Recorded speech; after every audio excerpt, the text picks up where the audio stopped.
रात्री उशीवर डोकं ठेवल्यावर मनातलं सगळं देवाला सांगतो आणि मनापासून अपेक्षा करतो की उद्या काहीतरी बदल होईल.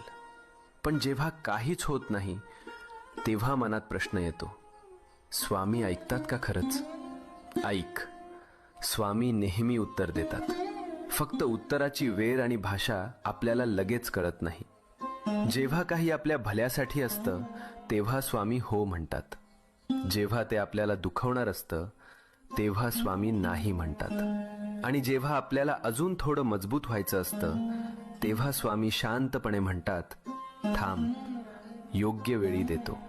म्हणून हार मानू नको. तुझ्या प्रार्थनेचं उत्तर येतंय. फक्त थोडा विश्वास.